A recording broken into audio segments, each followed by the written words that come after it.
Hello friends, मैं Upesh Kumar ITI classes में आप सभी का बहुत बहुत स्वागत करता हूं। तो दोस्तों, लास्ट क्लास में हम लोग बात कर रहे थे आपके अति महत्वपूर्ण चैप्टर्स ट्रांसफॉर्मर के बारे में। ट्रांसफॉर्मर के बारे में हम काफ़ी हद तक पढ़ चुके थे। हम बात कर रहे थे उसके टाइप्स के बारे में। टाइप्स में भी हम लोग ने आपको 7 टाइप्स उसके लिखवाए थे। 7 टाइप के भी कुछ सब टाइप्स थे। अभी हमने बात कर ली थी 2 टाइप की, जिनमें से पहला था आपका किसका, आउटपुट के आधार पर जो ट्रांसफार्मर होते हैं उसके विषय में बात किया, जिसमें आपको 2 प्रकार के स्टेप अप स्टेप डाउन के बारे में पढ़ाया गया। दूसरा था आपका कोर की संरचना के आधार पर कितने प्रकार के ट्रांसफार्मर में बताए थे। आपको 3 प्रकार के ट्रांसफार्मर बताए गए थे। पहला था कोर के टाइप, कोर टाइप, सेकंड था आपका शेल टाइप और थर्ड था आपका बैरी टाइप। अब उससे आगे इस वीडियो को शुरू करते हैं, लेकिन मैं आपको वीडियो शुरू होने से पहले एक चीज़ और बता दूं कि जिस तरह का माहौल आज के समय में चल रहा है, कोरोना वायरस का जो आतंक जिस तरीके से पूरे भारत में फैला है, तो मैं चाहता हूं कि आप लोग जो हैं अपने घर में ज़्यादा से ज़्यादा अपने घर और अपने परिवार के साथ रहें। किसी भी आवश्यक कार्य के लिए ही कहीं अगर जाना है तो बाहर निकलिए, अन्यथा अपने घर में रहें। हमारी वीडियोज़ को ज़्यादा से ज़्यादा शेयर कीजिए, ज़्यादा से ज़्यादा लाइक कीजिए, देखते रहिए, रिवाइंड कीजिए, एक नहीं कई बार इसको देखें, ताकि आपके जो कुछ महत्वपूर्ण टॉपिक्स हम लोग कवर करा रहे हैं उनको आप ज़्यादा से ज़्यादा अच्छे तरीके से कंप्लीट कर पाएं। तो चलिए स्टार्ट करते हैं। ये आपका थर्ड टाइप है और थर्ड टाइप में हम पहले बात कर रहे हैं किसकी, आपके सिंगल फेज ट्रांसफार्मर के विषय में। तो सिंगल फेज ट्रांसफार्मर के बारे में बात करें, देखिए सिंगल फेज ट्रांसफार्मर होता क्या है। जब सिंगल फेज एसी के करंट को, अर्थात एसी की जो विद्युत धारा है उसको कोई ट्रांसफार्मर कन्वर्ट करता है, तो वो ट्रांसफार्मर जो कि एसी के सिंगल फेज को कन्वर्ट कर रहा है और यूजेबल बना रहा है, वो क्या आपका सिंगल फेज ट्रांसफार्मर कहलाता है। अर्थात इसके अंदर क्या हुआ, सिंगल फेज।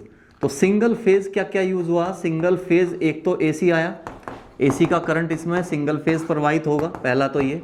दूसरा, इसकी जो शेप होगी वो जो हम कल आप पढ़े थे कोर टाइप और शेल टाइप, तो इन्हीं की कोर टाइप और इसके अलावा शेल टाइप, इन्हीं की शेप इसकी होती है। तो अगर मैं बात करूं तो कैसा होगा,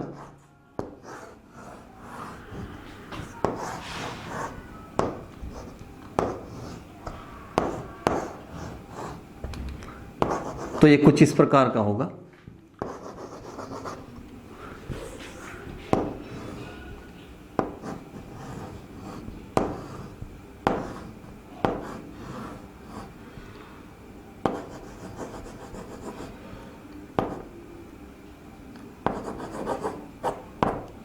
इस प्रकार का। तो क्या हुआ, जो शेप है इसकी कोर की, या तो इस प्रकार की होगी, यानी कि ये तो हो गया आपका कोर टाइप, और दूसरा कौन सा होगा आपका, ये आपका हो गया शेल टाइप। तो इस प्रकार की शेप के ही ये ट्रांसफार्मर बनते हैं। इनकी एक और स्पेशलिटी है, ये ज्यादा से ज्यादा 250 वोल्ट तक ही काम करते हैं।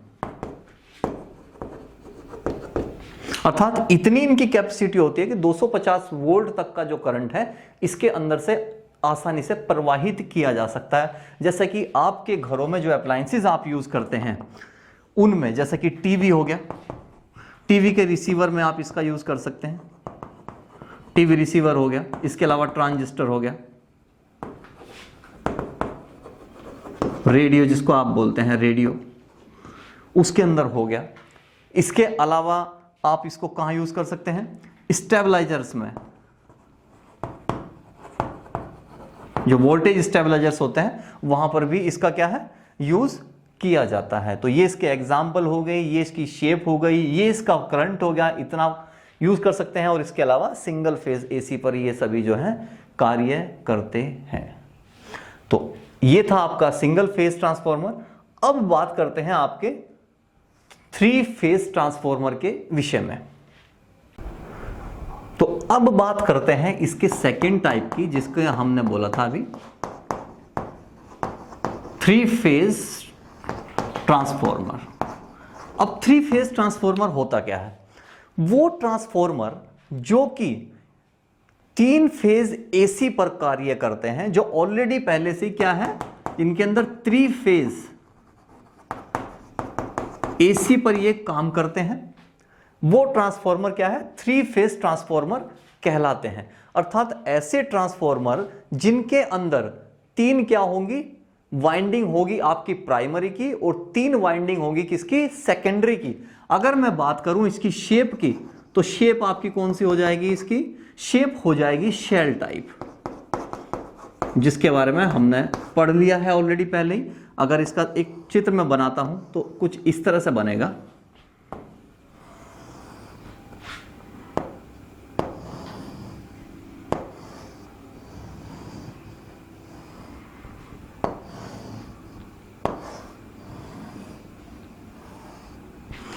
जहां ये वाला जो है आपका कोर का जो पार्ट है, ये हो गया आपका शेल टाइप का कोर हो गया आपका, ये शेल टाइप कोर हो गया। इसमें क्या होगा, यहां होगा कुंडली, ठीक है ना जी। इसी प्रकार से आपका यहां होगा और इसी प्रकार से आपका यहां भी होगा। तो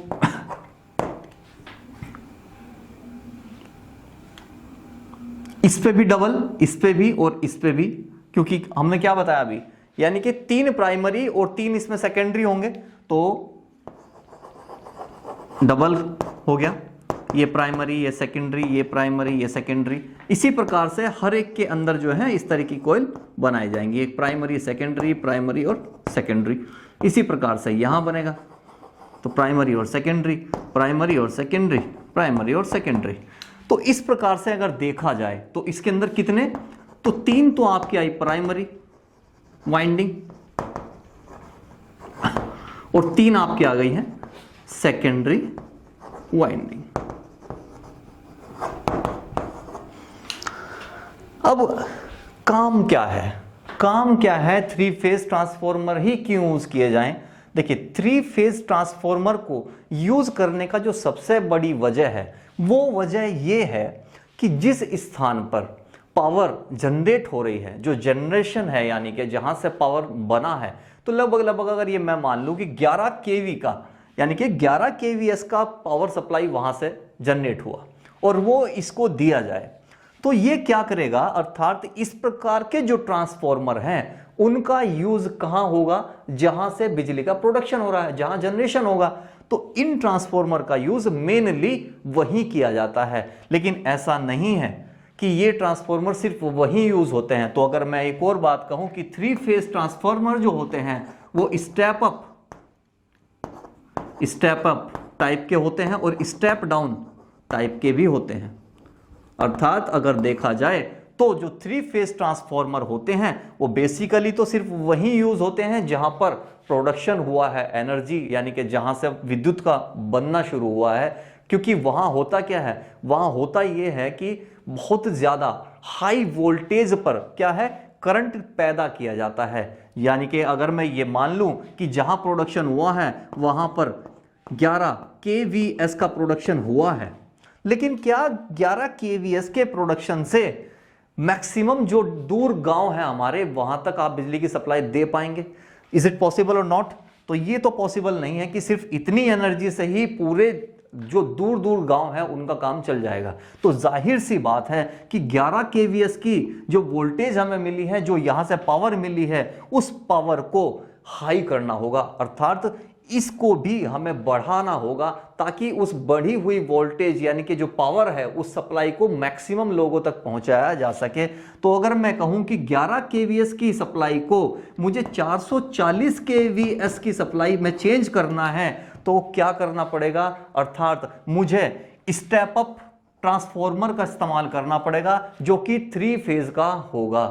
तो 3 फेज ट्रांसफॉर्मर जो कि स्टेप अप की तरह भी काम करता है, स्टेप डाउन की तरह भी काम करता है। स्टेप अप की किस तरह, स्टेप अप में कहां काम करेगा, जहां आपका प्रोडक्शन तो हुआ है एक लिमिटेड, लेकिन आपको उसे दूर तक लेकर के जाना है और हाई वोल्टेज में कन्वर्ट करना है। इस काम को करने के लिए मुझे एक क्या 3 फेज ट्रांसफॉर्मर की जरूरत होगी जो कि स्टेप अप ट्रांसफॉर्मर की तरह काम करने लगे। अब बात करते हैं स्टेप डाउन। इस ट्रांसफॉर्मर की कहां जरूरत पड़ेगी? तो देखिए, डिस्ट्रीब्यूशन के लिए जब मैंने इस हाई वोल्टेज को कन्वर्ट करके कहां दूर दूर तक मैं इसको लेके जाऊंगा, अब वहां से जब वहां ये पहुंच जाएगी तो अब वहां पे क्या है, आपके घरों को, आपके इंडस्ट्रीज को इस पावर को दिया जाएगा। लेकिन जितने का प्रोडक्शन हुआ और जितनी वहां तक पहुंची, क्या उतनी ही एनर्जी या उतनी ही जो वोल्टेज की पावर है आपको दे दी जाएगी?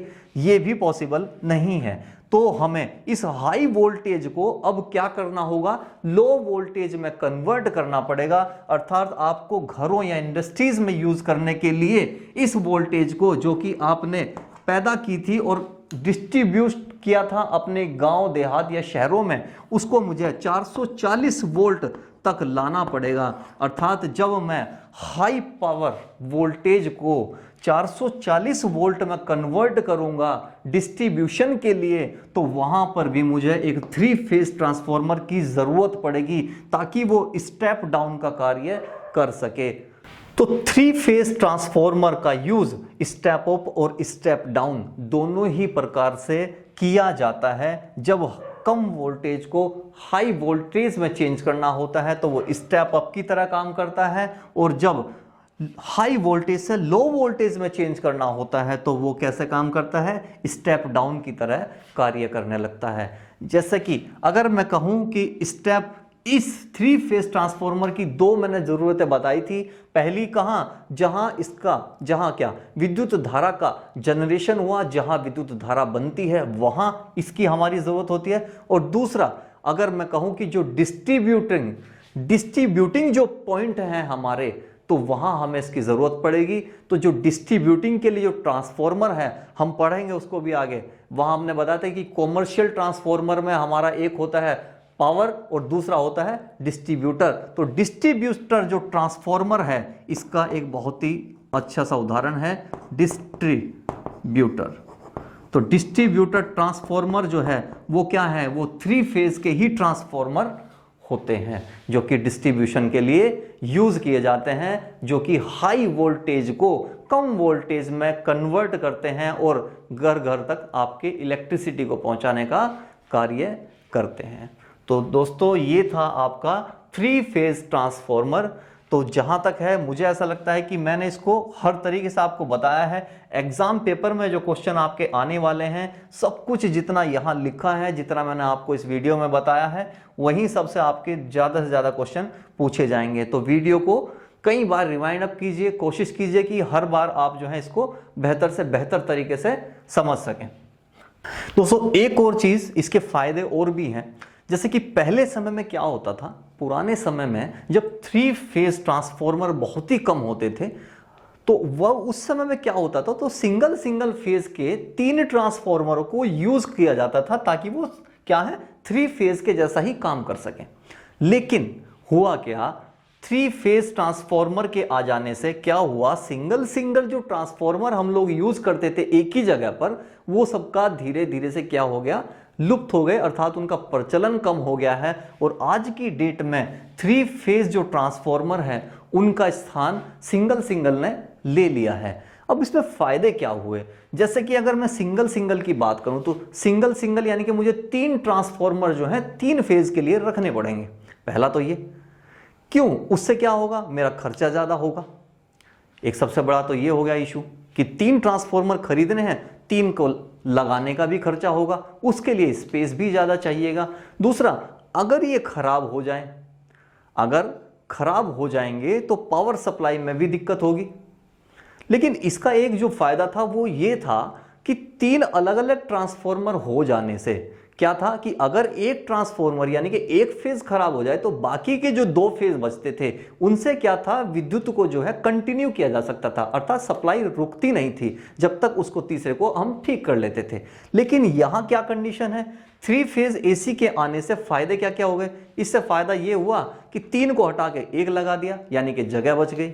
दूसरा, आपका खर्चा उससे बच गया है, इंस्टॉलेशन का खर्चा आपका बच गया है।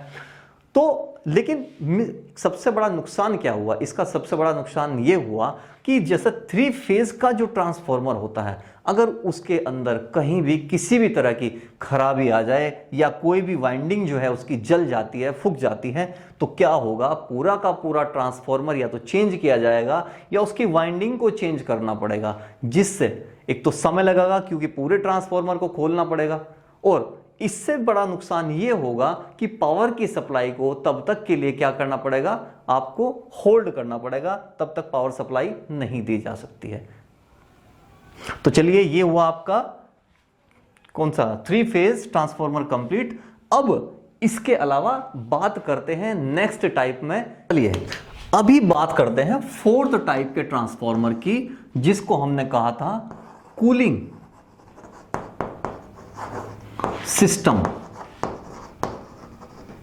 ट्रांसफॉर्मर, अर्थात कूलिंग सिस्टम के आधार पर ट्रांसफॉर्मरों का वर्गीकरण हमने किया था कि कूलिंग के हिसाब से ट्रांसफॉर्मर कितनी तरह के होते हैं। उसमें हमने बताया था 3 से 4 तरह के ट्रांसफॉर्मर आपके होते हैं।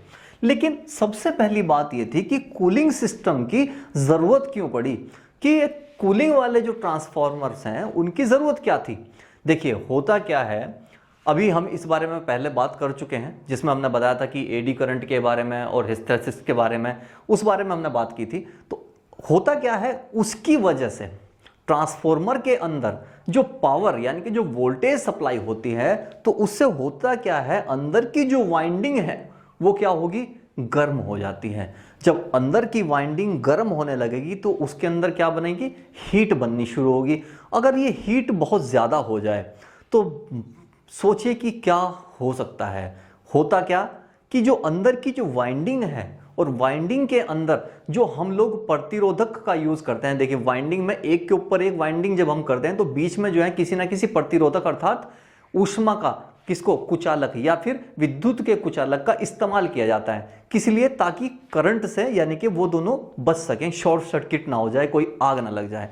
इसकी वजह से हम लोगों ने क्या किया, उस ट्रांसफॉर्मर के अंदर उसके टेम्परेचर को बहुत ज्यादा हाई ना हो जाए और कहीं वो फूक ना जाए या कहीं जल ना जाए उसकी कोयल, इसके लिए हम लोगों ने उसके अंदर कुछ कूलिंग सिस्टम जनरेट किए, अर्थात उसको ताकि ठंडा रखा जा सके, टेम्परेचर को ना बढ़ाया जा सके। इसी को हमने क्या कहा, कूलिंग सिस्टम कहा। जब ट्रांसफॉर्मर के अंदर उसके तापमान को हाई से कम करने की बात आई तो उसमें कूलिंग सिस्टम का जनरेशन हुआ कि कूलिंग सिस्टम इसके अंदर कुछ लगाया जाए ताकि इसके अंदर टेम्परेचर बहुत ज्यादा ना हो जाए। तो यही था आपका कूलिंग सिस्टम। अब इस कूलिंग सिस्टम पर जो ट्रांसफॉर्मर बने उनमें सबसे पहली जो बात थी वो ये थी कि जो नेचुरल तरीके का ट्रांसफॉर्मर है, अर्थात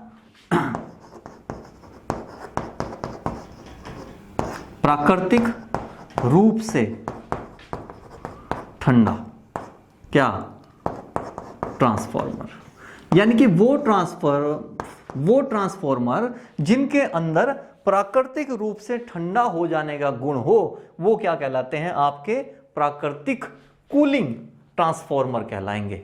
अब ये है क्या, किस तरह का होगा, तो होता क्या है, इस तरह के ट्रांसफॉर्मर के अंदर जो कोयल होती है, ये जो कोर हम यूज करते हैं, जो कोर हम बोलते हैं, वो क्या होती है, वो साइज में तो बहुत बड़ी होगी, लेकिन जो वाइंडिंग होगी वो कैसी होगी, आपकी छोटी होगी। जो वाइंडिंग्स हम करते हैं वो वाइंडिंग कैसी होंगी, आपकी छोटी होंगी, अर्थात कोर का जो क्षेत्रफल है वो बहुत ज्यादा हो जाएगा और कोर की जो मोटाई हो जाएगी वो कम हो जाएगी। ऐसा किस लिए, ऐसा इसीलिए क्योंकि यहां से जो तापमान बनेगा चुंबकीय फ्लक्स के गति के कारण, अर्थात चुंबकीय प्रेरण की वजह से जो तापमान बनेगा उससे जो ये हीट होंगी दोनों की दोनों आपकी वाइंडिंग्स, तो क्या होगा, अधिक क्षेत्रफल हो जाने की वजह से ऊष्मा जो है क्या होगी, अधिक से अधिक एरिया में क्या होगी, फैल जाएगी। अर्थात ऊष्मा जब एक जगह इकट्ठी होती है तो वहां का तापमान उच्च होता है। यहां जब ऊष्मा का विस्तार हो जाएगा, फैल जाएगी चारों तरफ, तो क्या होगा, हीट का जो इफेक्ट है वो कम हो जाएगा। तो इस प्रकार के ट्रांसफॉर्मर को हमने क्या कहा कि प्राकृतिक रूप से जो ठंडे हो जाते हैं वो ट्रांसफॉर्मर हैं ये वाले।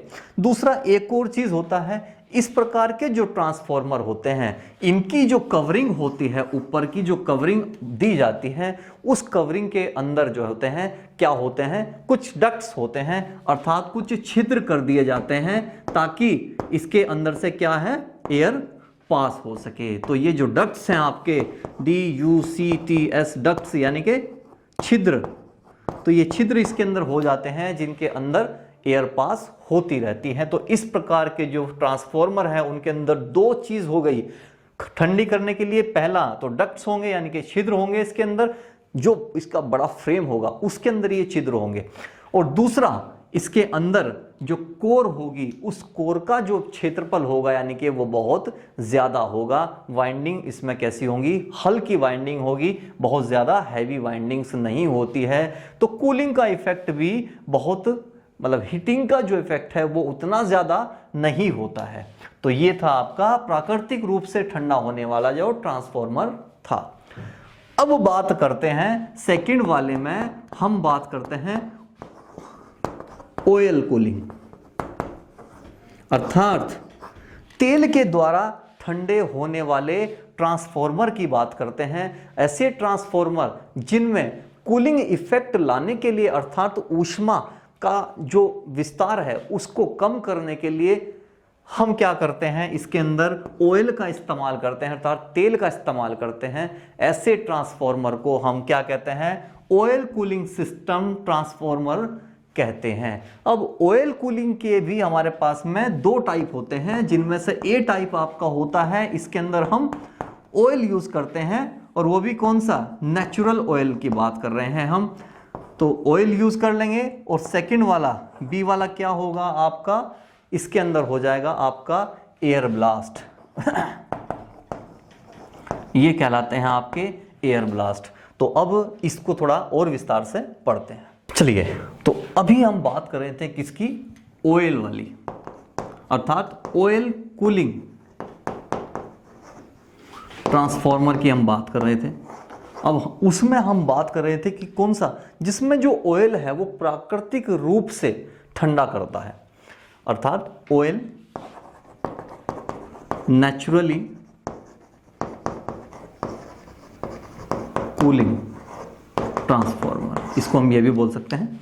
तो देखिए, इसके लिए मैंने एक डायग्राम पहले से ही ड्रॉ कर लिया है, क्योंकि इसको करने में काफी समय लग जाएगा, तो इसलिए मैंने इसको पहले ही बना लिया है। तो ये क्या है, हमारे पास में एक ऑयल कूलिंग ट्रांसफॉर्मर है हमारा, ऑयल कूलिंग ट्रांसफॉर्मर।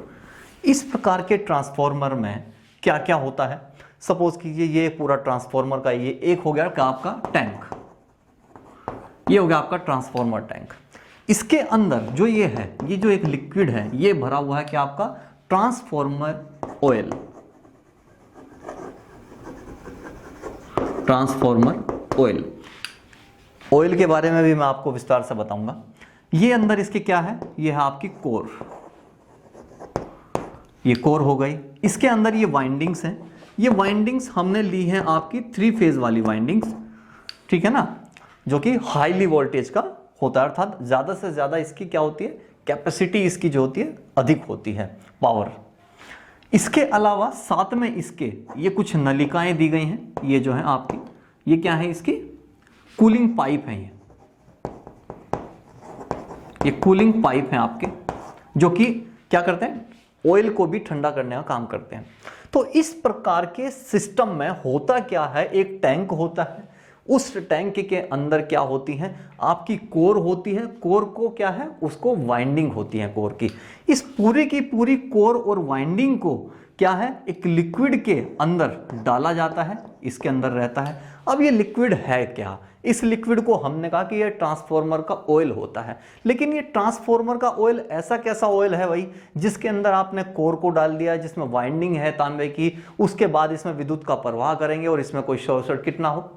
देखिए, होता क्या है कि जो ट्रांसफॉर्मर ऑयल होता है वो 2 प्रकार का होता है।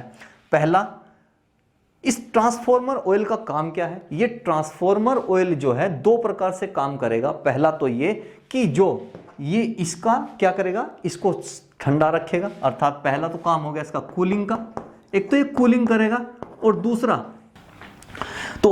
दूसरा इसका काम क्या है, ये होता है क्या, कुचालक है किसका? विद्युत का। ये विद्युत का क्या होता है? कुचालक होता है।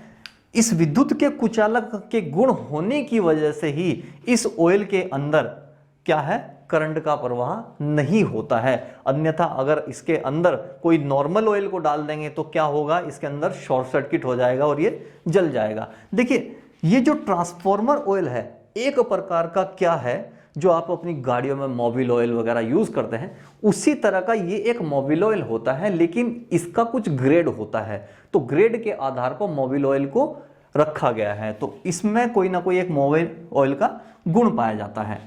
अब ये जो आपका ऑयल है, ट्रांसफॉर्मर जो ऑयल है, ये दो प्रकार का है। पहला तो हो गया आपका खनिज ऑयल, ठीक है।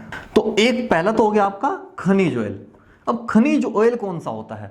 खनिज ऑयल वो ऑयल होता है जो कि पेट्रोलियम का जब संशोधन यानी कि संशोधन किया जाता है, अर्थात पेट्रोलियम को जो प्योरीफाई करते हैं, तो उस दौरान क्या होता है? बहुत प्रकार के उसके अंदर से क्या होते हैं? अवयव निकलते रहते हैं, जिसका कहीं ना कहीं बहुत सारी चीजों में यूज होता रहता है। तो उन्हीं में से ही एक जो होता है आपका खनिज ऑयल भी होता है। अर्थात खनिज ऑयल को आप जो है पेट्रोलियम का जब प्योरिफिकेशन होता है तो उस समय हम इसको प्राप्त करते हैं। इसका जो आपका गलनांक है, अर्थात एक तो ये ज्वलनशील नहीं होता है, और ज्वलनशील अगर ये होगा तो हाईली टेम्परेचर पर होता है, इसीलिए क्या है? इसमें आग लगने का खतरा नहीं होता है। दूसरा, ये क्या होता है? आपका विद्युत का कुचालक होता है, अर्थात इसके अंदर इलेक्ट्रिसिटी फ्लो नहीं हो सकती है। तो पहला हो गया खनिज ऑयल, और दूसरा आपका आ गया है सिलिकॉन ऑयल। सिलिकॉन ऑयल भी बोलते हैं या इसको सिंथेटिक ऑयल भी बोलते हैं। सिंथेटिक ऑयल भी बोलते हैं। अब ये सिंथेटिक ऑयल जो है, सिंथेटिक ऑयल को बनाया कैसे जाता है? सिंथेटिक ऑयल में जब सिलिकॉन होता है तो सिलिकॉन के साथ में किसको? हाइड्रोकार्बन। तो हाइड्रोकार्बन के साथ में क्या किया जाता है? दोनों को मिक्स किया जाता है। उनकी क्रिया के द्वारा सिंथेटिक ऑयल का निर्माण किया जाता है। लेकिन सिंथेटिक ऑयल जो है बहुत ज़्यादा कॉस्टली होता है, इसीलिए इसका यूज़ बहुत ही कम मात्रा में कहीं कहीं किया जाता है। मैक्सिमम जगह पर सिर्फ इस खनिज लवण यानी कि मिनरल ऑयल का ही इस्तेमाल हम लोग करते हैं। गुण मैंने आपको बता दिया है, किस गुण की वजह से इसको जो है हम लोग इस्तेमाल करते हैं। तो ये हो गया आपका ऑयल नेचुरली कूलिंग ट्रांसफॉर्मर। अच्छा, ये काम कैसे करता है? अब ये काम करने की जो विधि है वो इस प्रकार है। ये जैसे जैसे इसके अंदर हीटिंग इफेक्ट बढ़ता जाता है वाइंडिंग की वजह से, तो होता क्या है? चूंकि ये जो ऑयल है, देखिए ऑयल की एक खासियत है, ऑयल को जितना ज़्यादा गर्म करते जाएंगे उसका हल्कापन उसके अंदर आना शुरू हो जाएगा, अर्थात उसका जो भारी तत्व का गुण है वो उसका समाप्त हो जाएगा। जैसे जैसे ये गर्म होता जाएगा तो ये क्या है? हल्का होता जाएगा, और हल्का होगा तो क्या होगा? ये ऊपर की तरफ उठना शुरू हो जाएगा।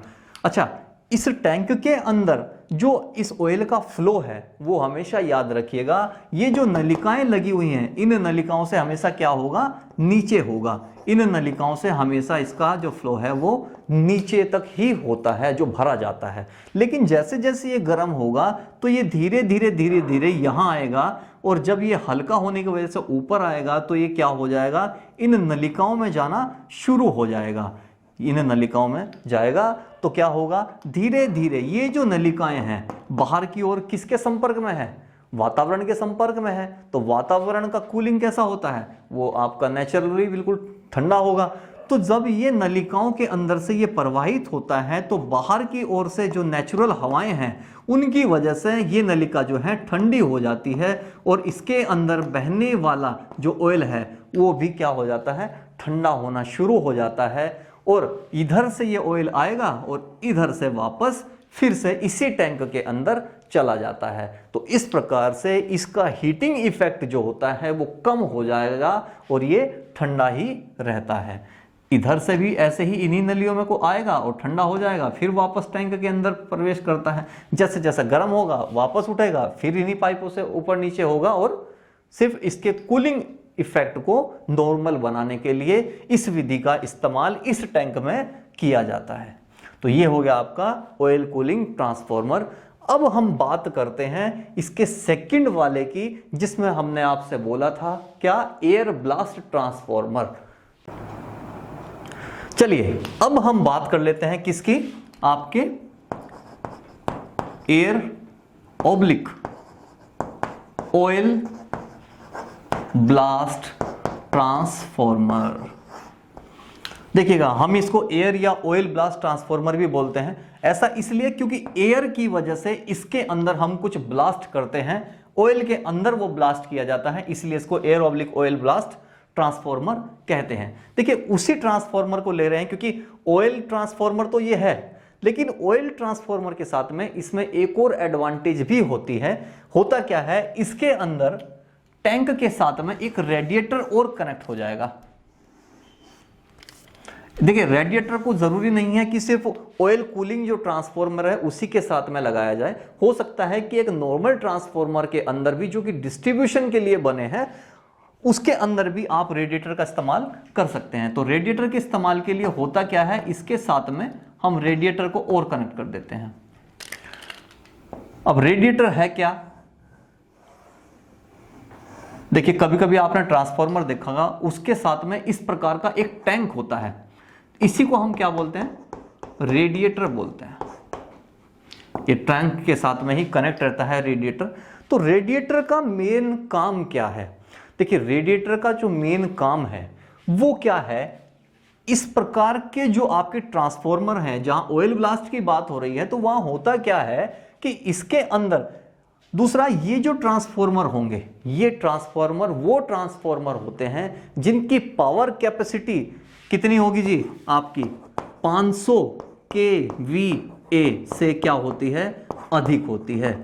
अर्थात इसका मतलब ये हुआ कि जब इनके अंदर हाईली वोल्टेज वाला करंट का फ्लो होगा तो जाहिर सी बात है इसके अंदर जो आपका हीटिंग इफेक्ट होगा वो भी बहुत ज़्यादा ही होगा। तो उस बहुत ज़्यादा हीटिंग इफेक्ट को कम करने के लिए इसके अंदर ऑयल का भी इस्तेमाल किया गया है और रेडिएटर का भी इस्तेमाल किया गया है। रेडिएटर करता क्या है, रेडिएटर ये करता है कि इस टैंक के अंदर जो इस रेडिएटर में क्या होता है, इसके अंदर क्या है, ऑयल भरा होता है। यही वाला ऑयल की हम बात कर रहे हैं, वही वाला ऑयल जो है इसके अंदर भरा होता है, जो कि इसके अंदर उत्पन्न होने वाली गर्मी जो होगी उस गर्मी से क्या होता रहता है, गर्म होता रहता है। और क्या होगा, अब इसको ठंडा करने के लिए इसके साथ में एक क्या लगाया गया है, हाईली प्रेशर वाला एयर सिस्टम एक लगा दिया जाता है, जिसके अंदर होता क्या है, पंखों की सहायता से बहुत तेज गति के साथ में एयर का प्रवाह इसके अंदर किया जाता है। एयर का फ्लो इसके अंदर होता है और वो भी कैसा, बहुत ही तेज गति के साथ में होता है, जो कि इसके अंदर उत्पन्न होने वाली हीटिंग इफेक्ट को क्या कर देता है, कम करता हुआ चला जाता है। और साथ ही रेडिएटर को जोड़ा जाता है वापस इसी टैंक से, और ऑयल क्या है, वापस इसी टैंकों में आ जाता है। तो रेडिएटर क्या है, रेडिएटर ट्रांसफॉर्मर का ही एक पार्ट होता है जो उसके ऊपर अटैच किया जाता है, जिसके अंदर क्या होता है, ऑयल ही भरा होता है, जिसके साथ एक हाईली प्रेशर वाला क्या है, पंखा लगाया जाता है, जो कि इसके अंदर बहुत तेज गति से क्या है, हवा का फ्लो देता है, जिसकी वजह से इसके अंदर उत्पन्न होने वाला हीटिंग इफेक्ट क्या हो जाता है, धीरे धीरे धीरे खत्म हो जाता है, और जो ऑयल है वो वापस ठंडा होके टैंकरों के अंदर आ जाता है। इस प्रकार से इन प्रकार के ट्रांसफॉर्मरों को क्या है, ठंडा किया जाता है। इसीलिए इसको ऑयल ब्लास्ट बोलते हैं या एयर ब्लास्ट, क्योंकि एयर की वजह से ऑयल के अंदर क्या किया गया है, ब्लास्ट किया जा रहा है, किसको, हीटिंग को, ताकि इसका हीटिंग इफेक्ट कम हो जाए। तो दोस्तों आज की क्लास में सिर्फ इतना ही बात करेंगे। इससे आगे की क्लास में इसको और देखेंगे, जितने भी आपके टाइप्स हैं उसको कवर करेंगे, साथ ही इसके अलावा जितना भी आपका महत्वपूर्ण टॉपिक इसमें बचा है उसको कवर करेंगे। तब तक के लिए थैंक यू।